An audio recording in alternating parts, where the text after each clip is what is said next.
ಮುಂಬೈಗೆ ಹೊರಟಿದ್ದ ಹಾಲಿನ ಟ್ಯಾಂಕರ್ ಲಾರಿ ಪಲ್ಟಿ, ಸ್ಥಳದಲ್ಲಿ ಬಾಟಲಿ ಹಿಡಿದು ಮುಗಿಬಿದ್ದ ಜನ. ತುಮಕೂರು ಜಿಲ್ಲೆಯ ಶಿರಾ ತಾಲೂಕಿನ ರಾಷ್ಟ್ರೀಯ ಹೆದ್ದಾರಿ 48ರ ಬೈಪಾಸ್ನಲ್ಲಿ ಗುರುವಾರ ಸಾಯಂಕಾಲ ತುಮಕೂರಿನಿಂದ ಮುಂಬೈಗೆ ಸಾಗಿಸುತ್ತಿದ್ದ ಹಾಲಿನ ಟ್ಯಾಂಕರ್ ಲಾರಿ ನಿಯಂತ್ರಣ ತಪ್ಪಿ ಉರುಳಿಬಿದ್ದ ಪರಿಣಾಮ ಬರೋಬ್ಬರಿ 21,000 ಲೀಟರ್ ಹಾಲು ರಸ್ತೆಯ ಪಾಲಾಗಿದೆ. ಸುಮಾರು 8 ಲಕ್ಷ ರೂಪಾಯಿ ಮೌಲ್ಯದ ಹಾಲನ್ನು ಟ್ಯಾಂಕರ್ನಲ್ಲಿ ಒಯ್ಯುತ್ತಿದ್ದಾಗ ಈ ಅವಘಡ ಸಂಭವಿಸಿದ್ದು, ಅದೃಷ್ಟವಶಾತ್ ಲಾರಿಯ ಚಾಲಕ ಹಾಗೂ ಕ್ಲೀನರ್ ಯಾವುದೇ ಪ್ರಾಣಾಪಾಯವಿಲ್ಲದೆ ಸುರಕ್ಷಿತವಾಗಿ ಪಾರಾಗಿದ್ದಾರೆ.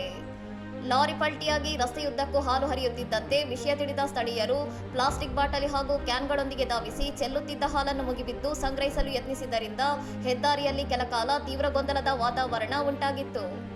ಘಟನೆಯ ಸುದ್ದಿ ತಿಳಿದ ಕೂಡಲೇ ತುಮಕೂರು ಹಾಲು ಒಕ್ಕೂಟದ ನಿರ್ದೇಶಕ ಎಸ್ಆರ್ ಗೌಡ ಹಾಗೂ ಶಿರಾ ಉಪವಿಭಾಗದ ವ್ಯವಸ್ಥಾಪಕ ಗಿರೀಶ್ ಅವರು ಸ್ಥಳಕ್ಕೆ ಭೇಟಿ ನೀಡಿ ಪರಿಶೀಲನೆ ನಡೆಸಿದ್ದಾರೆ. ಹೆದ್ದಾರಿಯಲ್ಲಿ ಹಾಲಿನ ಟ್ಯಾಂಕರ್ ಮಗುಚಿ ಬಿದ್ದ ಕಾರಣ ಸಂಚಾರದಲ್ಲಿ ಸ್ವಲ್ಪ ಕಾಲ ವ್ಯತ್ಯಯ ಉಂಟಾಗಿದ್ದು, ಪೊಲೀಸರು ಸ್ಥಳಕ್ಕೆ ಆಗಮಿಸಿ ವಾಹನಗಳ ಸುಗಮ ಸಂಚಾರಕ್ಕೆ ಅನುವು ಮಾಡಿಕೊಟ್ಟಿದ್ದಾರೆ.